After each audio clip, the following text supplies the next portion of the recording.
Alors, il est 14 heures et on va pouvoir démarrer cette webconférence. Bonjour à toutes et à tous et bienvenue à cette webconférence sur le thème de l'handicap et entrepreneuriat. Une webconférence donc, qui va être animée par HUP et T-Business. Donc, j'ai le plaisir d'être en compagnie de Elodie, Laura et Pauline qui feront les présentations. Bienvenue à toutes les trois et merci d'avoir accepté cette invitation. Merci beaucoup. Merci beaucoup. Merci beaucoup. Bonjour à tous.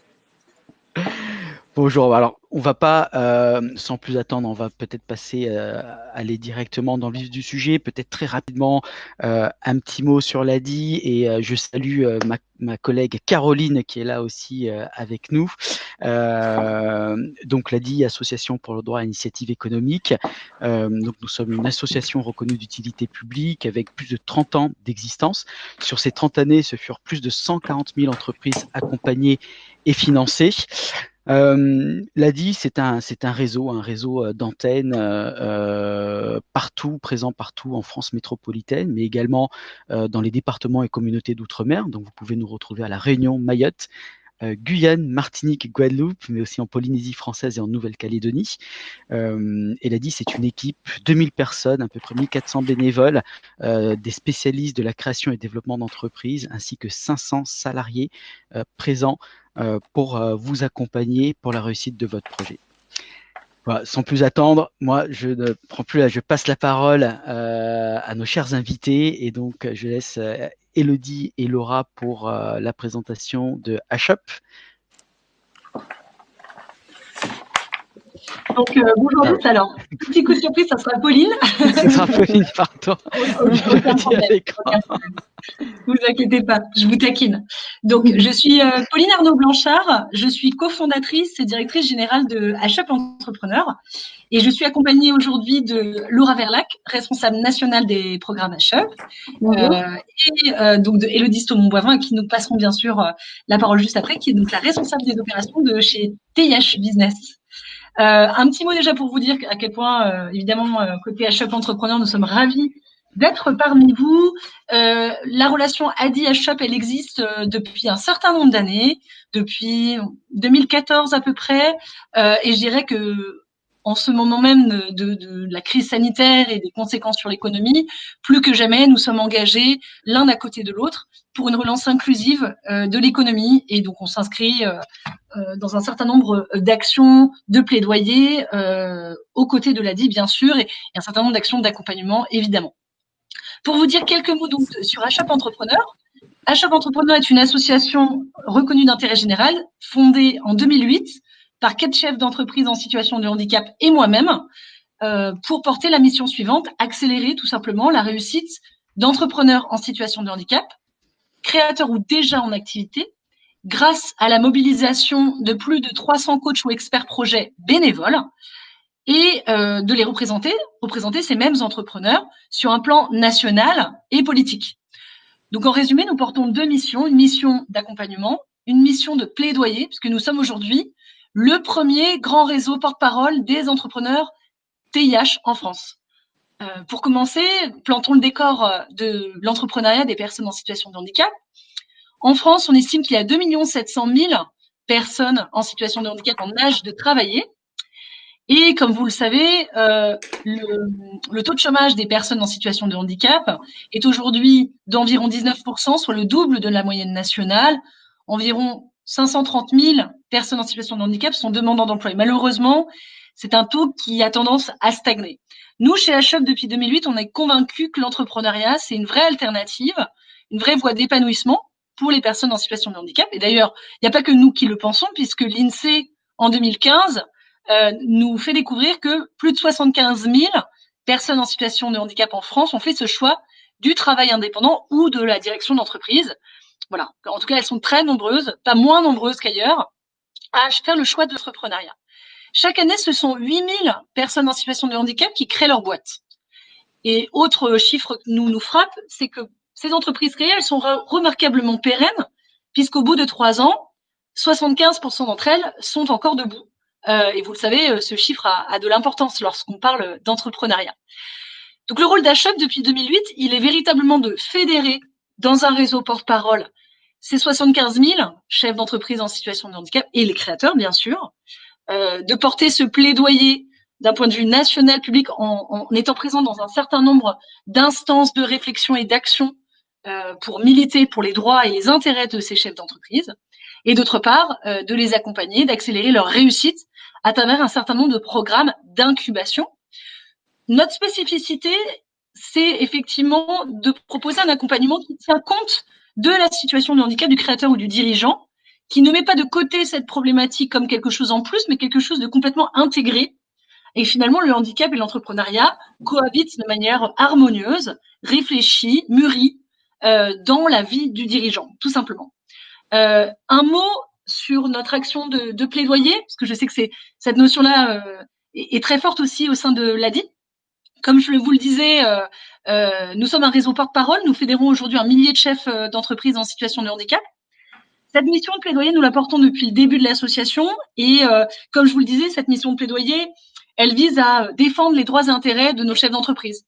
En effet, nous sommes convaincus que les personnes en situation de handicap ne jouent pas toujours à armes égales vis-à-vis des entrepreneurs valides. Elles ont, elles ont des barrières à l'entrée, des barrières d'accès à l'entrepreneuriat. Elles ont un droit à entreprendre qui est plus compliqué, peut-être plus contraint, de par un environnement ou de par un parcours personnel qui peut présenter des embûches ou en tout cas des difficultés particulières. Et voilà, nous, à chez HUP, on milite véritablement pour une égalité des droits, une égalité des chances dans l'accès à l'entrepreneuriat pour les personnes en situation de handicap. Pourquoi ? Il faut savoir qu'en France, les personnes en situation de handicap, en proportion de la population active, sont 6 à 7 fois moins nombreuses chaque année à se lancer. Sont-elles 6 à 7 fois moins nombreuses à avoir envie de se lancer ? Je ne pense pas. Par contre, oser se lancer dans de bonnes conditions, telle est la problématique que nous voulons défendre, c'est-à-dire créer ces conditions favorables, cet environnement ouvert, cet environnement porteur et bienveillant vis-à-vis de quiconque veut se lancer et essayer d'entreprendre. De manière très concrète, en termes de plaidoyer, nous avons défendu un premier point, c'était tout simplement de dire qu'une personne en situation de handicap, elle a le droit d'entreprendre. Il existe des entrepreneurs en situation de handicap. Et donc, premier terrain de militantisme, premier résultat, puisque nous avons obtenu en 2015 la reconnaissance du statut de travailleur indépendant handicapé intégré au Code du travail et intégré à ce qu'on appelle l'obligation d'emploi, l'obligation d'emploi de travailleurs handicapés des entreprises. Peut-être certains d'entre eux sont familiers de cette notion-là, mais vous savez que toute entreprise de plus de 20 salariés a l'obligation d'emploi de 6% de sa masse salariale, de ses effectifs, reconnus travailleurs handicapés. Pour honorer ces 6%, il y a différentes manières et justement, jusqu'à 2015, le fait de collaborer avec un entrepreneur en situation de handicap ne figurait pas dans ces possibilités. HUP a obtenu le fait que l'entrepreneur en situation de handicap, c'est finalement la personne en situation de handicap qui crée son propre emploi, voire éventuellement qui crée de l'emploi pour d'autres. Et donc, à ce titre-là, elle doit pleinement être reconnue aux côtés d'autres acteurs comme les entreprises adaptées ou les établissements et services d'aide par le travail dans ce que j'appelle le cadre légal de l'obligation d'emploi. Je ne vais pas aller plus loin parce que c'est assez complexe. Mais l'idée, c'est que tout simplement, dès 2015, nous avons milité pour la reconnaissance d'un statut qui est celui donc de travailleur indépendant handicapé. C'est la raison pour laquelle on est là aujourd'hui. Alors, ce statut, je ne vais pas aller plus loin dans des explications techniques, mais c'est un statut qui aujourd'hui n'a pas d'agrément particulier. C'est l'appréciation d'une situation. Je pense que T-Business reviendra sur cette notion-là un peu plus tard. En tout cas, nous, à HUP, nous avons créé ce statut de travailleur indépendant handicapé. Nous lui avons donné une existence légale dans le cadre du Code du travail, de l'obligation d'emploi des entreprises. Et puis aujourd'hui, nous continuons de militer pour que les entrepreneurs, les chefs d'entreprise en situation de handicap, ne soient pas pénalisés dans leur vie de dirigeant du fait de leur situation de handicap. Donc, on est toujours dans cette notion de lutte contre les discriminations. Et donc, même si cette reconnaissance, elle est effective aujourd'hui, notre combat de plaidoyer ne s'arrête pas là, puisque nous avons encore d'autres sujets de militantisme. La protection sociale du dirigeant handicapé, la protection des droits retraite du dirigeant non salarié lorsqu'il est en situation de handicap, l'accès à l'emprunt bancaire ou assurantiel en dépit du questionnaire santé qui peut être un frein dans l'accès à l'emprunt ou aux assurances des emprunteurs. et bien d'autres sujets encore, comme tout simplement la prise en compte de ces dirigeants dans le cadre des politiques d'inclusion, des politiques d'insertion par l'activité économique, et puis aujourd'hui dans le plan de relance de l'économie, où on ne souhaite pas que nos entrepreneurs soient les grands oubliés de la crise sanitaire. Je vais m'arrêter là sur le plan du plaidoyer. Je reste bien sûr à votre disposition au moment des questions-réponses. Et sur la partie donc d'accélération des réussites entrepreneuriales, nos programmes d'accompagnement, je passe la parole à Laura Verlac. Merci beaucoup, Pauline. Bonjour à tous. Donc, je me représente effectivement, je suis Laura Verlac, je suis responsable des programmes d'accompagnement chez HUP au niveau national. Déjà, la première chose, je dis au niveau national parce que du coup, nous, HUP, on est présent en physique, entre guillemets, dans 4 régions à ce jour, donc Île-de-France, Grand Est, Auvergne-Rhône-Alpes et Hauts-de-France. Et on accueille des personnes, pour le coup, dans toute la France. Notre antenne Île-de-France nationale à Paris reçoit des personnes depuis toute la France entière, et on accompagne du coup dans toutes les régions. Ce que je voulais vous dire aujourd'hui au niveau de nos leviers, on va dire, d'accélération de la réussite d'entrepreneurs en situation de handicap. L'idée, c'est nous, on accueille tout type de personnes en situation de handicap qui ont une idée ou un projet entrepreneurial plus ou moins lointain. Au fil des années, on a structuré différents programmes d'accompagnement. À ce jour, on en a 3 vers lesquels je vais revenir plus précisément. Mais l'idée, c'est que on puisse accompagner de manière assez large aussi bien le déclic entrepreneurial que des entrepreneurs déjà installés qui souhaitent travailler sur une nouvelle problématique.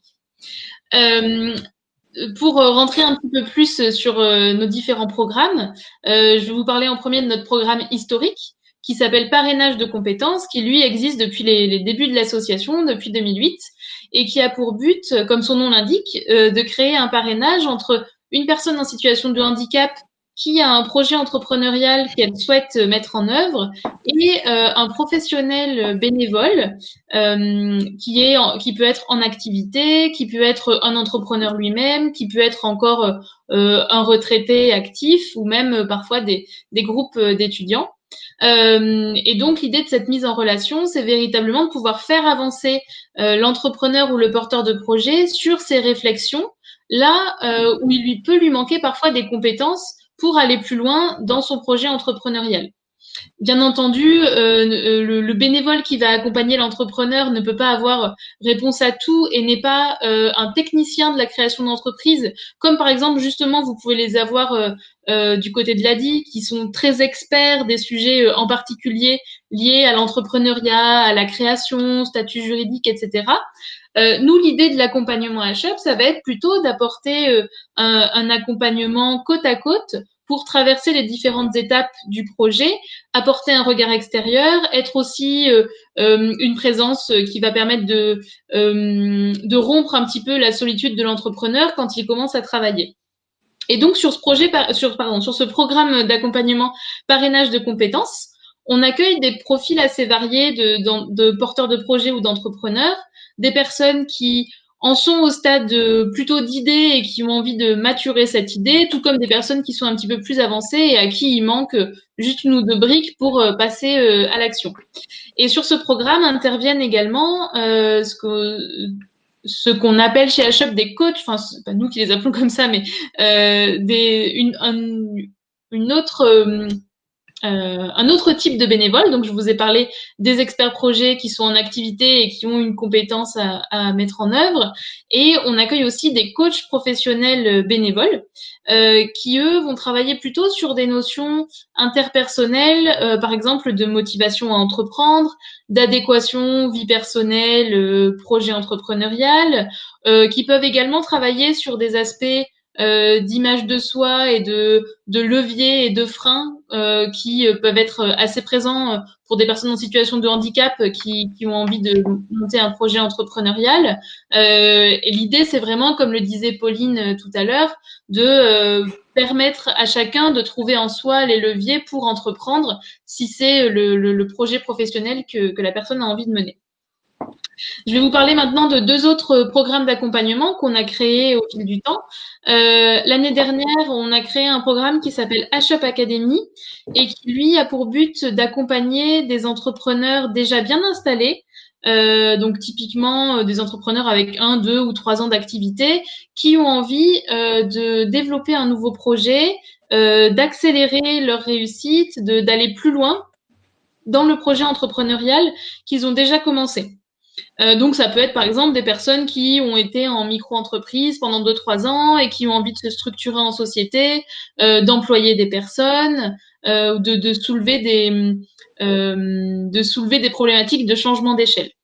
Le programme HUP Academy, il est soumis à un appel à candidature. Bon, bah, pour l'année 2020, il a déjà démarré, mais en tout cas, tous les ans, on a un appel à candidature qui nous permet de recueillir une petite promotion entre 15 et 20 entrepreneurs qu'on va accompagner avec les mêmes ingrédients que parrainage de compétences, pardon, un accompagnement individuel et un accompagnement en coaching, mais qu'on va aussi accompagner collectivement grâce grâce au groupe qui va permettre d'avoir un accompagnement, on va dire, entre pairs, et grâce à différents séminaires collectifs, 3 dans l'année, pendant lesquels on réunit aussi bien tous les entrepreneurs que tous les bénévoles qui interviennent sur ce projet afin de travailler ensemble sur des sujets stratégiques.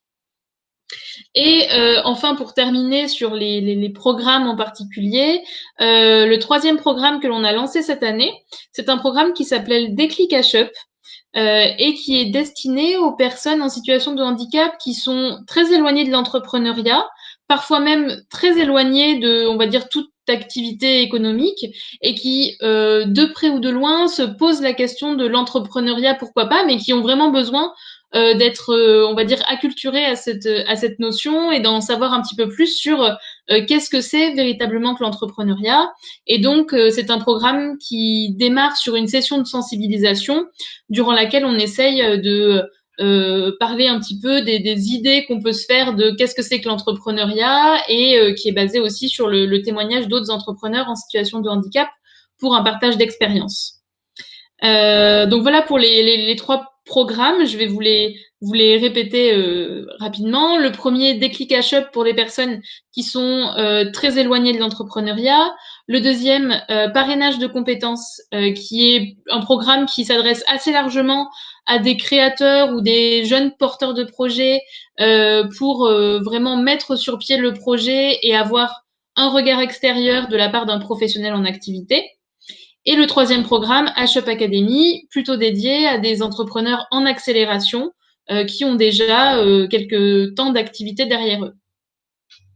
Alors, je suis désolée, je pense que je me suis trompée un peu dans la presse, j'ai pas dû envoyer la bonne. Du coup, les chiffres sont pas trop actualisés, mais pour du coup, je vais plutôt vous les dire à l'oral. Chez HUP, chaque année, on accueille environ 350 personnes qu'on accueille, qu'on renseigne sur nos programmes et sur des notions assez larges, entrepreneuriat et handicap. Et parmi ces 350 personnes, on en incube de manière individuelle ou collective environ 250. Et on a dans le réseau environ 300 bénévoles qui nous permettent d'accélérer la réussite des personnes que l'on reçoit. Voilà. Et donc on serait absolument ravis de vous accueillir parmi nous chez HUP, de vous parler de manière un petit peu plus précise des différents programmes et d'évaluer ensemble quels seraient éventuellement vos besoins dans le cadre d'un accompagnement. Et du coup, je vais peut-être, à part si Pauline, tu veux rajouter quelque chose, je peux peut-être faire un petit partage pour vous faire des... C'est parfait.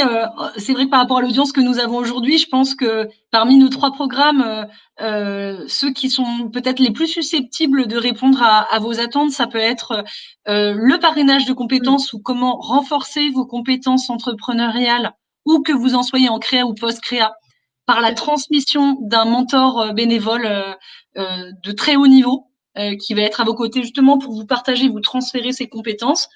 Un responsable marketing d'un grand groupe bancaire, un responsable de l'innovation d'une boîte dans la tech.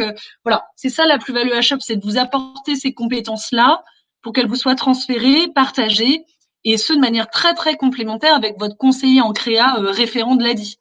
Donc voilà, nous, c'est le point important, c'est vraiment on s'inscrit en complémentarité de votre conseiller en créa, voilà, pour prolonger, approfondir un champ de compétences dont vous auriez vraiment besoin pour décoller et réussir. Voilà, donc parrainage de compétences peut être une formule, HUP Academy peut en être une autre.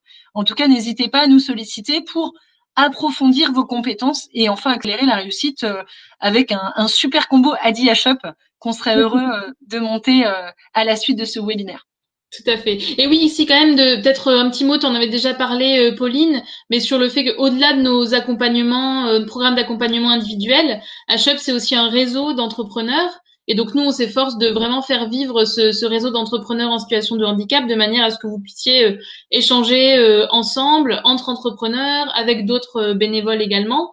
Et l'idée, c'est on organise des événements de réseau. Alors en temps normal, je dirais, quand on peut les faire en présentiel toutes les 6 semaines dans nos locaux à La Ruche, qui est une pépinière dédiée à l'économie sociale et solidaire dans laquelle sont situés nos bureaux. Et là, en ce moment, on les a basculés sous forme, de la même façon que l'a dit, du coup, de webinaires, pour lesquels vous êtes bien entendu les bienvenus. Et je voulais juste, du coup, vous partager quelques instants mon écran pour vous montrer un petit peu notre site internet et comment vous pouvez, de manière très simple, nous rejoindre. Et du coup, je n'ai plus... Voilà. Donc, est-ce que là, c'est bon pour mon écran? Bon, je considère que oui. Ok, super. J'avais pas vu le. Donc là, vous êtes sur la page d'accueil du site HUP, et je voulais juste vous montrer deux petites choses. La première, c'est si vous souhaitez recevoir toutes nos infos, être invité aux webinaires thématiques que l'on propose et aux événements de réseau quand on les reprendra, il vous suffit d'aller ici dans Nous soutenir, je vais y arriver, devenir membre. Voilà. Et vous avez l'option freemium de devenir donc sympathisant de l'association. Et ici, ça charge. Du coup, voilà, ça vous permet simplement de recevoir nos mailings, nos informations. Mais sinon, vous pouvez retrouver aussi toutes nos informations sur nos différents réseaux sociaux, Facebook, LinkedIn et Twitter. Et bon, je vous laisserai parcourir l'ensemble du site. Mais si, plus spécifiquement, en tant que porteur de projet ou entrepreneur, vous souhaitez rejoindre un de nos programmes, il vous suffit ici, je reviens sur l'accueil. Vous voyez ici, vous pouvez contacter directement et proposer votre projet aux différentes régions, donc en fonction de la région dans laquelle vous êtes. Donc si vous êtes en Île-de-France, en Auvergne-Rhône-Alpes, en Grand Est ou en Hauts-de-France, et si vous êtes dans une autre région que ces 4 régions-là, il vous Laura, suffit ton partage d'écran ne fonctionne plus, je le vois dans le chat. Bon, je sais pas. Bon, sinon, je peux peut-être juste vous remettre le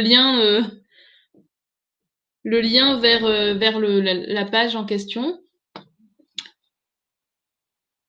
Hop. Je vous remets ça tout de suite. Je sais pas pourquoi ça ne marche pas. En tout cas, vous avez la possibilité de remplir directement un petit questionnaire et d'être contacté par nos équipes pour voilà, étudier ensemble votre projet, où est-ce que vous en êtes et quels sont vos besoins d'accompagnement.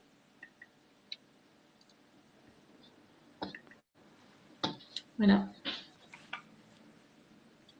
Et ben du coup, c'est tout pour moi. Je sais pas si Élodie, du coup, est toujours là, je la vois plus. Ah oui, voilà. Alors, juste, merci beaucoup pour cette présentation à Pauline et Laura. Il y avait 2 questions, notamment une question concernant votre présence régionale. Et Nina demande si vous avez une antenne sur la Bretagne. Alors, laisse Pauline répondre. En fait, nous, historiquement, on travaille avec des entrepreneurs de la France entière. Qu'on soit nous-mêmes basés physiquement dans la ville ou le site où se situe la personne ou pas, on sait travailler partout en France, que nos bénévoles sont partout en France, en fait. Donc, ça n'est pas... Le bureau physique HUP a pas forcément beaucoup d'importance dans notre manière de travailler. Et historiquement, même quand on n'était qu'à Paris, entre guillemets, qu'on avait notre tout petit bureau à Paris avec une personne, 70% de nos entrepreneurs accompagnés et suivis étaient émanés de régions hors de l'Île-de-France. Donc, on s'est tout à fait bossé en réseau et dans la France entière. En cumulatif, on a suivi 1500 entrepreneurs depuis la création de l'association. Et comme vous le disiez, Laura, on en accélère chaque année 350 dans la France entière et même dans les dom-toms. Donc, voilà, la problématique géographique, c'est vraiment pas une difficulté pour nous. Après, aujourd'hui, nos bureaux de délégation régionale existent en Île-de-France, Auvergne-Rhône-Alpes, Grand Est et Hauts-de-France. On est sur un plan d'essaimage en région à échelle de plusieurs années. On a encore une association à taille humaine. C'est aussi ce qui fait pour beaucoup de nos membres leur attachement à l'association. Et pour répondre à votre question, on prépare effectivement l'ouverture de la région Bretagne en particulier. Donc, mais voilà, nous, on n'a pas une capacité à ouvrir des bureaux partout en France du jour au lendemain. Donc voilà, qui va piano va sano, et notre objectif de l'année, c'est d'ouvrir la région Bretagne cette année et peut-être une autre l'année suivante. Mais en tout cas, on est capable de travailler vraiment partout en France, que vous soyez à Châteauroux, à Castelnaudary, j'ai cru comprendre, dans la capitale du Cassoulet, Castelnaudary, pardonnez-moi. Voilà, on s'est travaillé partout en France parce qu'encore une fois, nos bénévoles sont présents partout en France et comme on vous l'expliquait, nous, on fonctionne surtout sur le bénévolat. Donc, ce qui compte, c'est surtout finalement où se situent nos bénévoles, nos réseaux de bénévoles, et eux sont présents partout en France. Donc, c'est pas forcément une difficulté. Et y compris, bien sûr, dom-tom, comme je vois qu'on a une question sur l'île de la Réunion, bien sûr, voilà, du moment qu'il y a possibilité de faire des visios, de passer par téléphone pour les bénévoles, ça pose pas de souci. Oui, la Guadeloupe aussi, aucun problème. Aucun problème. Martinique, bon, c'est vrai qu'aujourd'hui, on est bien outillés pour voilà, faire en sorte que les accompagnements se passent bien, même s'ils doivent s'opérer à distance, c'est pas un problème.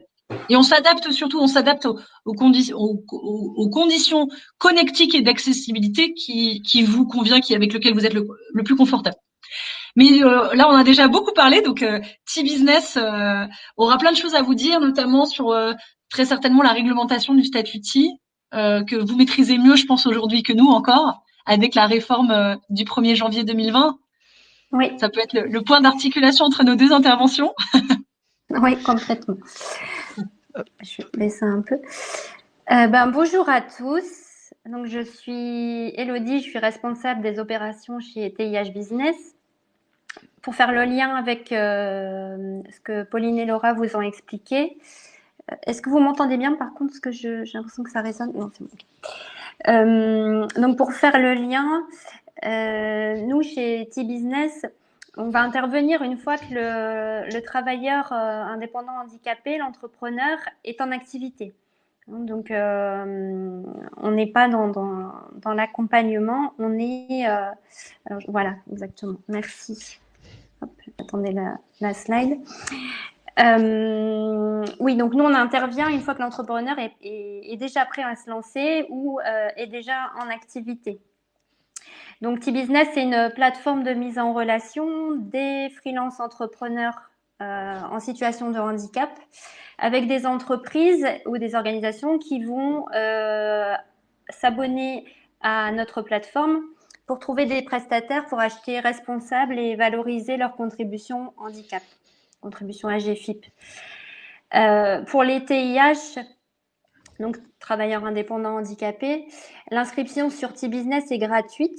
Il suffit simplement de se connecter sur le lien que j'ai fait figurer ici sur la slide, mais que vous retrouvez très facilement en naviguant sur la plateforme, et de créer votre profil, renseigner voilà, un certain nombre de données, notamment vos compétences.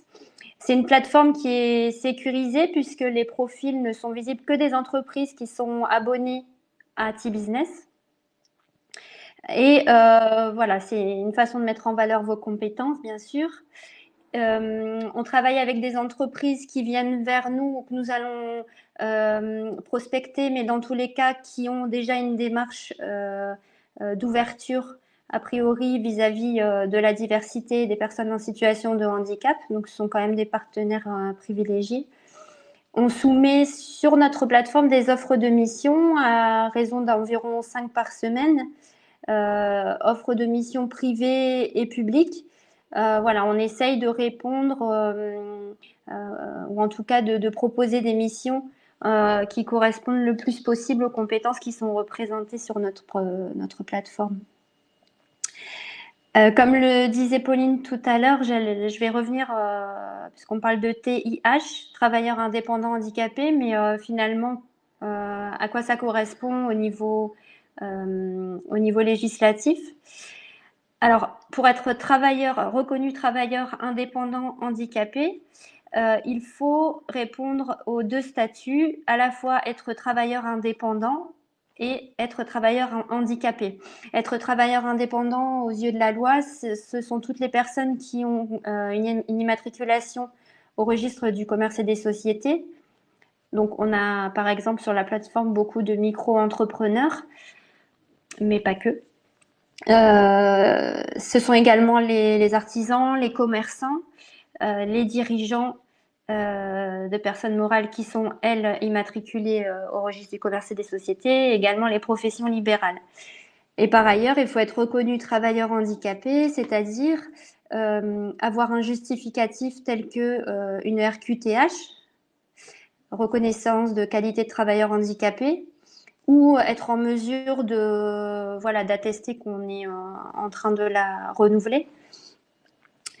Soit bénéficier également de l'allocation adulte handicapé, d'une pension d'invalidité, d'une pension militaire d'invalidité, une carte d'invalidité permanente ou encore une rente d'accident du travail ou de la maladie professionnelle. Voilà, ce sont les cas, les situations les plus courantes que l'on rencontre. Donc pour être inscrit sur notre plateforme, il faut donc avoir les justificatifs de ces 2 statuts. Ça fait partie de mon travail en fait de vérifier lorsque vous nous soumettez une inscription, de collecter auprès de vous ces justificatifs. Alors à ce jour, on a un peu plus de 300 TIH qui se sont donc certifiés, qui se sont inscrits sur T-Business, ce qui ne sont pas tous en ligne parce que justement il y a parfois pour des raisons diverses, soit des interruptions d'activité, soit des TIH qui préfèrent se concentrer sur les activités qu'ils ont actuellement et pas répondre à d'autres offres. En tout cas, sur T-Business, en fait, vous pouvez vous inscrire, quelle que soit votre situation géographique, quelles que soient vos compétences. Alors, on a des grands domaines qui se dessinent, des grands domaines de compétences qui sont représentés. Donc là, on les a figurés sous ce graphique. On a le domaine qui est le plus représenté, c'est les fonctions support avec des secrétaires, des comptables, des traducteurs, des consultants en achat, et j'en passe. On a une catégorie de communication et de numérique avec des photographes, des webmasters, des graphistes, des vidéastes. Ensuite, également des services B2B, B2C, donc services aux particuliers et aux entreprises, tels que des traiteurs, des VTC, beaucoup de coachs. Le domaine du bien-être aussi qui est très représenté avec des sophrologues, des masseurs, praticiens en massage, bien-être, etc.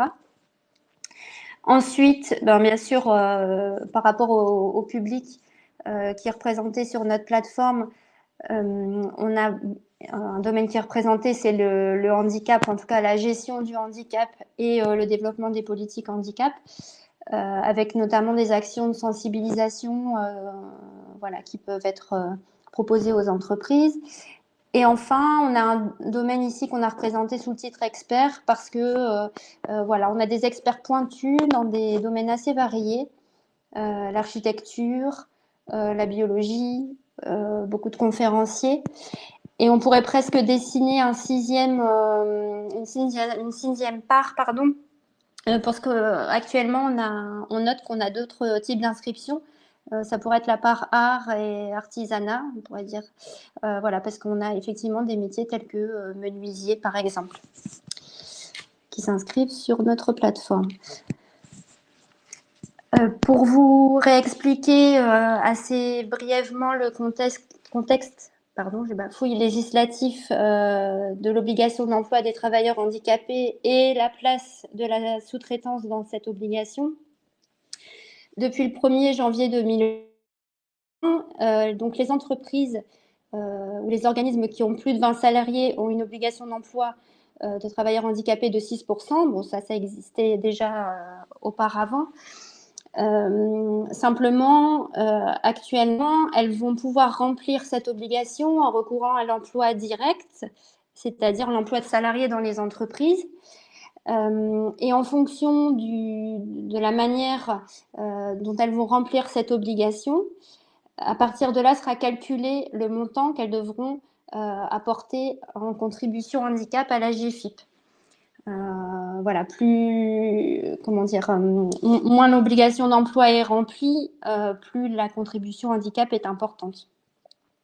Pour faire baisser cette contribution handicap, il y a des dépenses déductibles pour les entreprises et il y a possibilité du recours à la sous-traitance handicap auprès des EA et des ESAT, comme expliquait Pauline tout à l'heure, et auprès donc des TIH, ce statut dont on parle depuis tout à l'heure. Et le portage salarial est également éligible depuis janvier 2020. Donc, une fois que les entreprises ont recours à cette sous-traitance, elles vont pouvoir réduire leur contribution par la déduction de ce qu'on appelle le coût de main-d'œuvre handicap. Alors, ce coût de main-d'œuvre, en fait, il résulte d'une opération assez simple. Lorsque le prestataire TIH va émettre sa facture, il va falloir en déduire du chiffre total les charges d'exploitation, c'est-à-dire le coût de production, pour obtenir le coût de main-d'œuvre handicap. Et on va pouvoir déduire 30%. Donc, c'est pour ça, ici, multiplié par 30%, on obtient le montant qui est déductible de la facture. Le montant qui est déductible va varier, le total des montants déductibles va varier en fonction de la façon dont l'entreprise aura rempli son obligation d'emploi.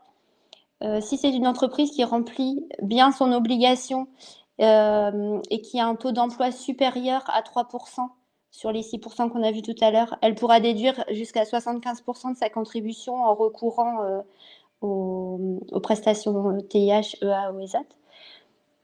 Et seulement 50% si son obligation et son taux de remplissage de l'obligation est inférieur aux 3%. Voilà. Mais j'arrive au bout de la présentation, donc voilà, si vous avez besoin de renseignements, hormis les questions que vous pouvez poser dès maintenant, il ne faut pas hésiter à prendre contact avec nous par téléphone ou par mail. Donc là, moi, je suis responsable des opérations et vous avez ici les coordonnées d'Olivier Arnaud-Blanchard, qui est le directeur de TIH Business. Voilà, je vous remercie.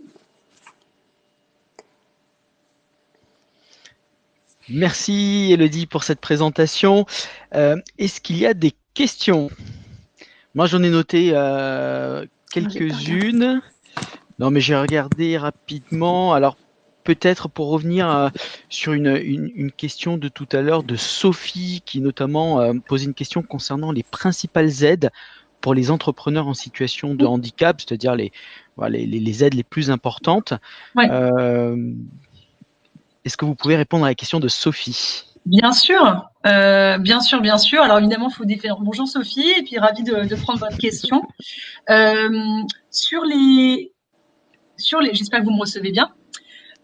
Si j'ai bien compris la question porte sur finalement, si on regarde l'offre d'aide de la GFIP, quelles aides concernent les entrepreneurs en situation de handicap? C'est bien ça? Je ne sais pas si Sophie peut approuver. Ah oui, parfait.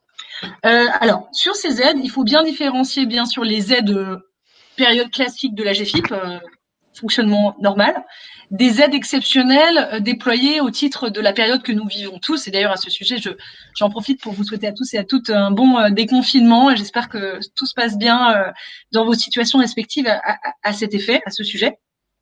Donc, si on regarde uniquement, on va dire, l'offre de services classique de la GFIP hors période Covid, il faut bien distinguer dans les aides de la GFIP, finalement, les aides à la personne handicapée, à la personne en elle-même, à la personne physique, et à titre privé, si je puis dire, les aides dans son quotidien de vie, des aides dites professionnelles, de l'aide pour son insertion professionnelle dans l'environnement de travail qui est le sien. Il y a un peu ces deux lectures-là à avoir finalement, avec quelle casquette et pour quel type d'aide je cherche aujourd'hui. Est-ce que ce sont des aides pour me simplifier, me faciliter, la vie quotidienne en tant que personne porteuse d'un handicap, ou s'agit-il d'aide plutôt pour finalement faciliter mon quotidien professionnel? Donc ça, c'est déjà ces deux catégories d'aides qui sont différentes. Sur les aides à la personne en situation de handicap, que ça soit des aides techniques pour financer tel ou tel équipement dont on pourrait avoir besoin pour sa vie de personne en situation de handicap, je pense notamment aux aides liées aux appareils auditifs, aux implants cochléaires ou à ce type de petits équipements, mais qui sont vraiment liés à la personne physique. Que l'on soit entrepreneur ou pas, les aides sont ouvertes à tous. Donc il n'y a pas, je dirais, de distinction par rapport à la situation professionnelle. C'est peut-être la démarche de demande qui sera différente, puisque quand on est salarié d'une entreprise, ce type d'aide et de financement de petits équipements ou d'ergonomie dans la vie du travail, de son équipement, de son installation, de l'installation de son poste de travail. Généralement, c'est l'entreprise qui va faire toutes ces démarches pour son salarié. Là, évidemment, lorsqu'on est à son compte, ces démarches, elles sont à conduire par soi-même. Donc, c'est peut-être la nature de la démarche qui est donc différente et en fonction des aides, la plupart aujourd'hui sont sollicitables en direct auprès de la GFIP, ces aides dites aux personnes physiques. Il y a une demande de subvention unique pour toutes les aides de la GFIP et celles-ci sont disponibles en ligne. Toutes les démarches, la démarche de demande pour ce type d'aide liée à la personne physique sont disponibles en ligne sur le site de la GFIP.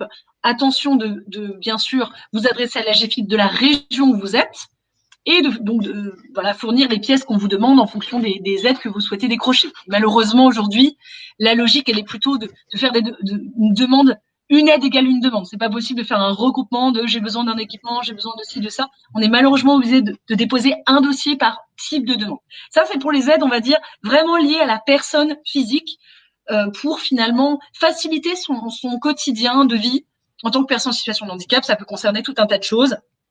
Des aides techniques, des équipements, des petits équipements. Je pense vraiment aux implants cochléaires parce que c'est le cas de plusieurs des membres HAP que nous connaissons très bien, etc. Sur les aides, on va dire plutôt dans la sphère professionnelle, on peut dire, je pense à deux aides en particulier qui vont intéresser les entrepreneurs en situation de handicap. La première aide, elle est très connue, c'est la fameuse subvention aide à la création d'activités.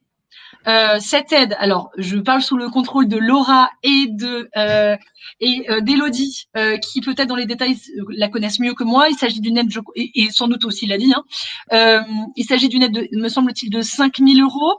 Oui, c'est ça. Et il faut qu'elle intervienne, me semble-t-il, dans les 4 premiers trimestres de la création administrative de l'entreprise. Avant création. Pardon ?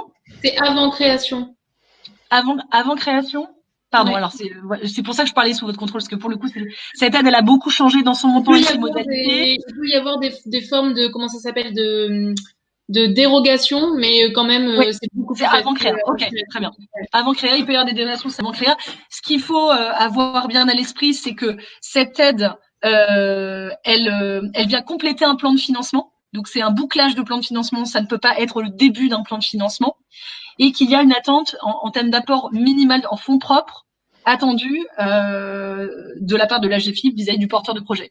Quel est ce montant minimal ? 1 500 €, je crois, de mémoire. Oui, c'est ça. 1 500 € minimum. Ok. Voilà. Et pour les détails de sollicitation, de comment on obtient cette aide, je pourrais laisser Laura vous exposer plus longuement cette question-là, mais grosso modo, on s'inscrit plutôt dans une logique de prescription, de s'appuyer sur le prestataire, un GFIP, labellisé aide à la création. C'est un marché avec des prestataires qui sont labellisés par la GFIP pour cela. Nous disposons, nous, à HAP, de la liste à jour en janvier 2020 des prestataires labellisés aide à la créa. Et donc, ça dépend de votre département de résidence. Et voilà, en tout cas, on vous invite à bien consulter ces listes pour vous adresser aux bons prestataires, puisque ces prestataires ont changé en janvier 2020. Et c'est vraiment eux qui ont la mission, quelque part, d'instruire qui va obtenir cette fameuse subvention. Il s'agit bien, attention, d'une subvention.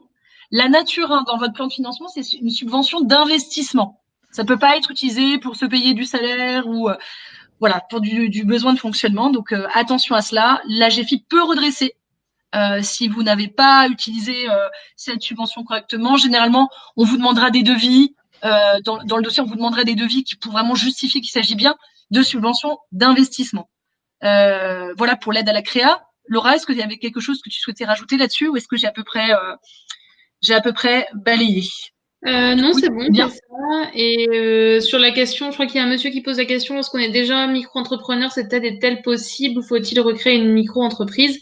En fait, oui, a priori, alors je sais qu'il peut y avoir dans certains cas, comme je vous disais, des dérogations qui sont demandées aussi par le biais du prestataire, etc., à la GFIP, mais en règle générale, c'est vraiment avant création. C'est sûr que si vous avez créé il y a 2-3 ans, c'est pas la peine. Donc, en résumé, si vous êtes avant créa, a priori, vous n'êtes pas dedans, sauf dérogation, mais c'est plutôt l'exception.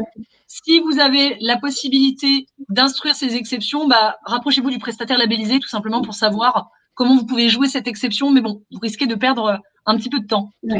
Donc, plutôt avant créa, avant immatriculation et avec apport, je voyais quelqu'un commenter là-dessus, apport de moins de 1500. Merci pour cette précision. Donc voilà pour l'aide à la créa. On pourrait, si vous voulez, dans le chat, je vous partagerai la liste des prestataires 2020. On l'a sur notre Google Drive, donc on peut vous le partager. Autre aide qui nous semble intéressante, toujours dans le format classique, hors Covid-19, c'est la reconnaissance de la lourdeur du handicap, la fameuse RLH, qui va vous permettre de bénéficier, pour le coup là, d'une subvention d'exploitation sur plusieurs années. Pour couvrir finalement des frais de fonctionnement induits par la par la compensation quelque part de la perte de productivité induite par votre situation de handicap. Donc c'est un peu compliqué tel que je le formule, mais il s'agit ici dans toujours un dossier de demande de subvention directement adressé à la GFIP, de monter tout un argumentaire qui explique, avec l'aide aussi de l'argumentaire d'un médecin du travail, en quoi votre situation de handicap, au regard de votre activité professionnelle, elle induit une forme de perte de productivité qui nécessite une compensation dans le fonctionnement de votre entreprise. Et que cette compensation, il faut la financer. Aujourd'hui, les démarches de recours à la RLH ont été simplifiées. Le plus difficile sur la RLH, c'est de l'obtenir. Une fois que vous l'avez obtenue, vous pouvez la reconduire. C'est beaucoup plus simple de la reconduire. Voilà pour ce deuxième type d'aide qui peut être vraiment utile dans une vie d'entrepreneur. On connaît plusieurs entrepreneurs qui, de cette manière-là, ont pu financer une partie du salaire d'un assistant, d'une assistante, par exemple, lorsqu'il s'agit d'entrepreneurs en situation de handicap visuel, qui ont besoin tout simplement d'avoir à leur côté, à tout instant, une paire d'yeux pour les aider à gérer leur courrier, à gérer leurs urgences, à gérer des mails importants qu'ils ne peuvent pas lire, etc., etc. Donc, ça peut vraiment venir financer des aides au quotidien avec le côté intéressant que vous disposez d'une bourse quelque part pour financer vos besoins de compensation, mais c'est à vous de définir vos solutions de compensation. Pour certains, ça sera un équipement informatique adapté. Pour d'autres, ça sera plutôt une assistance humaine.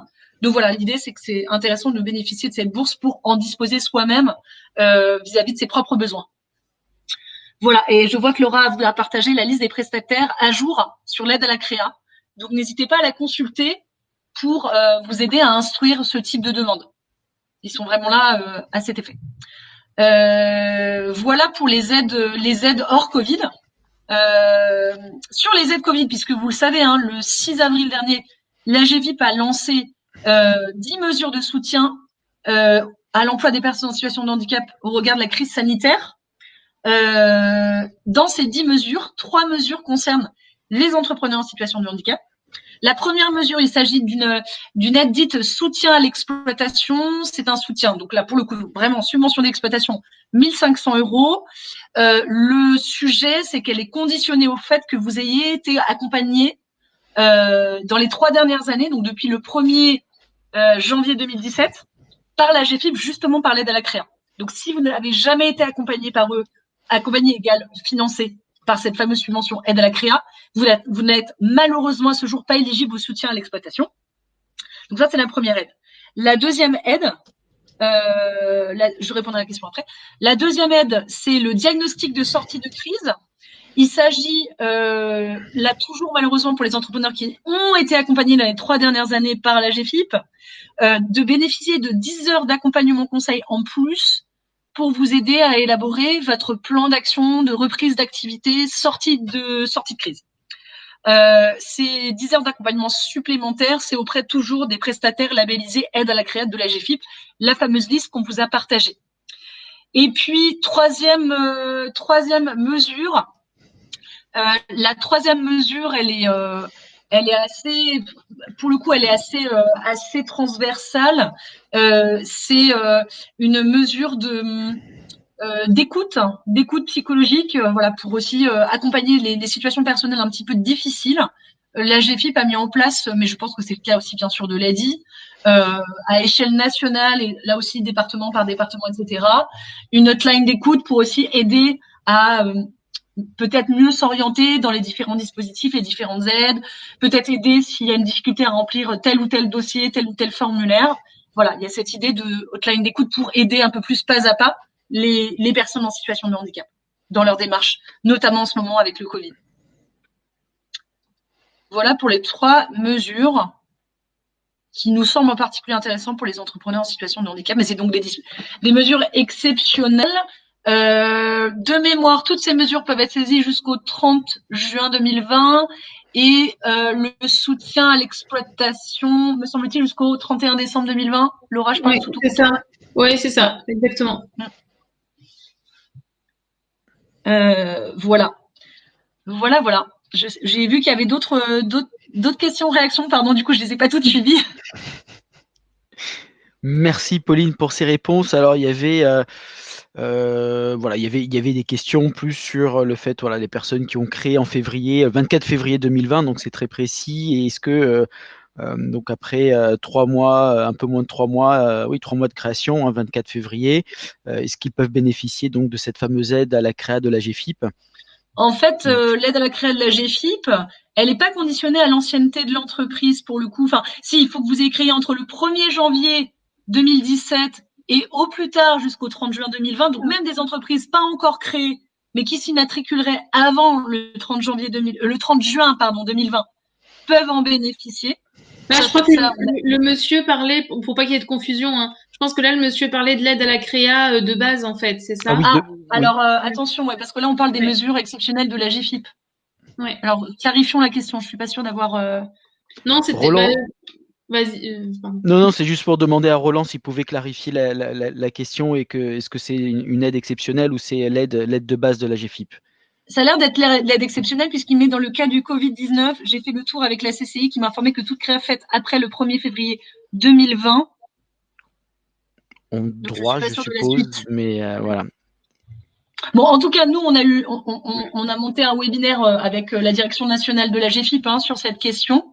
Et on a même reposé la question hors ligne, hors webinaire. Ils nous ont bien confirmé que toutes les créas jusqu'au 30 juin 2020, et je ferai même un tour sur ma boîte mail pour le vérifier, peuvent bénéficier du soutien d'exploitation si tant est que la demande soit déposée avant le 31 décembre 2020.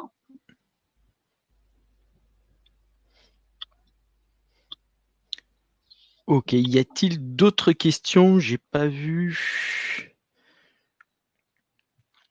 Alors, il y a les différents liens. Il y avait tout à l'heure une question pour Elodie sur la slide. Je me permets de remettre la slide voilà, sur la répartition par métier des personnes qui sont dans le secteur de la restauration, qui disaient voilà, où est-ce qu'ils se trouvaient. Alors, c'est pas mentionné ici, mais où est-ce que ces personnes se retrouveraient dans cette répartition par métier dans la plateforme? Alors, restauration, c'est-à-dire parce que nous, on a on va avoir des traiteurs qui sont inscrits dans les services aux entreprises. Après, des restaurateurs à proprement parler, non, à mon sens, il n'y en a pas qui sont inscrits.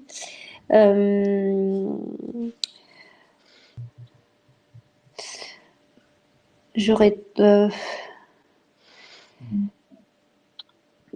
enfin, c'est-à-dire que si vous voulez, l'idée, c'est vraiment de proposer des prestations en sous-traitance. Donc, du coup, si la personne pouvait expliquer un petit peu quel type de prestation, par exemple, elle souhaite, enfin, auquel elle pense que s'il s'agit de faire des prestations traiteurs, du coup, on a la réponse.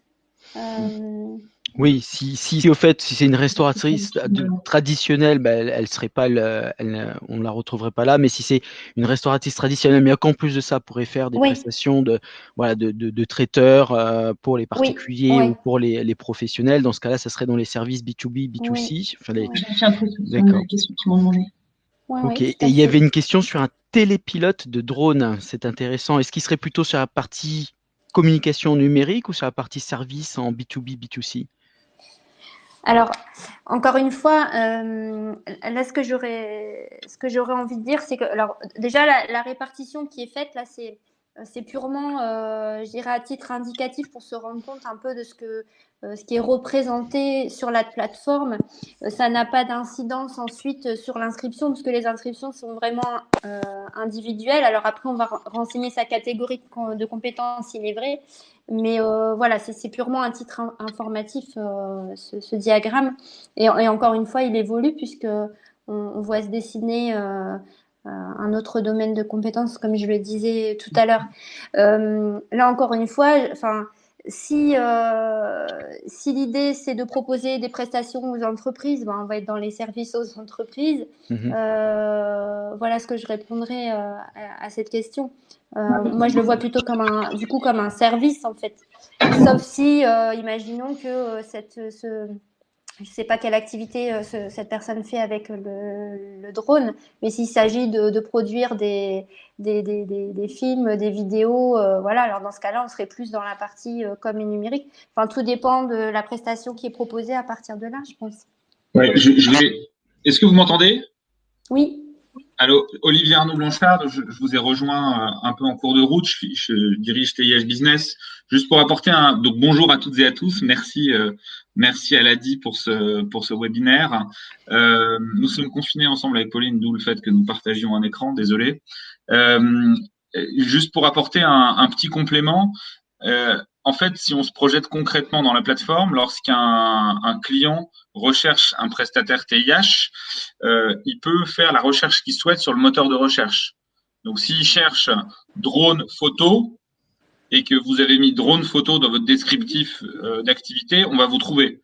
Si vous faites de la surveillance par drone et que vous inscrivez drone surveillance et que le client cherche drone surveillance, il vous trouvera. S'il cherche juste drone, il vous trouvera aussi.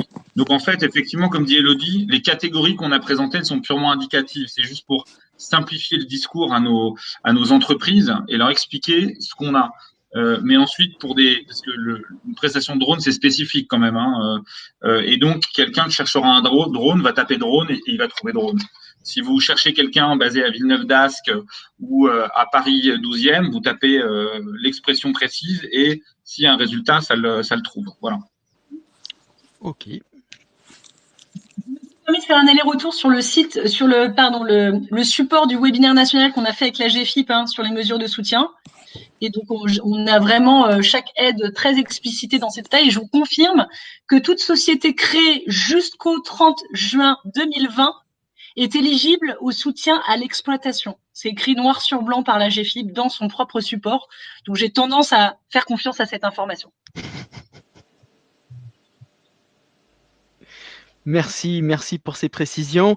Alors, il y a une question de Anne Daniel qui dit qu'après avoir obtenu la subvention de l'AGFIP pour la création, de leur entreprise en novembre 2018, ouvert le resto en janvier 2019, elle demande si elle peut obtenir une subvention supplémentaire ou exceptionnelle. Alors, moi, si j'étais à votre place, parce qu'encore une fois, nous-mêmes, nous ne sommes pas la GFIP, donc nous n'avons pas autorité à dire finalement ce que pourrait vous verser ou pas la GFIP. Et puis, rappelons-nous bien sûr que dans ce dispositif, la situation actuelle de relance de l'économie, l'État a mis en place un certain nombre de dispositifs de soutien à l'exploitation, le fonds de solidarité, les prêts garantis par l'État et d'autres choses. Donc évidemment, c'est tout un chacun doit un peu examiner toutes les possibilités et puis voir finalement ce qui correspond le mieux à sa situation. En tout cas, pour ce qui concerne la GFIP, de ce que nous en avons compris, encore une fois, à notre humble niveau, le conseil que j'aurais donné à cette dame, c'est tout simplement de prendre contact avec le prestataire labellisé AGFIP du département dont elle dépend. Parce que si elle a été effectivement accompagnée en janvier 2018, elle est pile dans la période couverte par les mesures de soutien de l'AGFIP. Donc, le mieux, ça serait d'étudier, je pense, avec le prestataire labellisé du territoire où se situe cette dame, pour pouvoir enclencher les mesures de soutien qui peuvent être enclenchées, que ça soit le soutien exploitation ou d'autres formes de soutien. Merci. Donc, Anne-Danielle, il faut contacter la GFIP pour avoir plus de précisions. En effet. Le prestataire labellisé, hein, c'est la BGE. Le prestataire labellisé, pardon. Les chambres des métiers, l'artisanat, ou ça dépend du territoire, en fait. On vous a partagé via lien Drive, on vous a partagé la liste des prestataires. Et vous verrez, c'est vraiment département par département. Donc, il faut regarder en fonction de votre département. Ok. Est-ce que, je pose la question, Pauline, est-ce que je peux renvoyer le lien dans le mail avec les supports, Bien comme sûr. ça ils auront un super. Ouais, Merci beaucoup. Ouais. Super. Voilà, y a-t-il d'autres questions? Il est 15h01. S'il n'y a pas d'autres questions, donc je vous propose qu'on est là pour aujourd'hui. Nina, peut-être une dernière question? Non, c'était un merci beaucoup et c'est très gentil. Et donc, merci beaucoup. Merci à vous, à toutes les participants et participantes de cette webconférence. Merci beaucoup à Shop Entrepreneur et à T-Business. Pauline, Laura, Elodie, merci pour votre animation. Merci. Je vous dis à bientôt. À bientôt. Merci à tous. À bientôt. Bon courage. Merci. Au revoir. Merci. Bonne journée. À bientôt. Merci.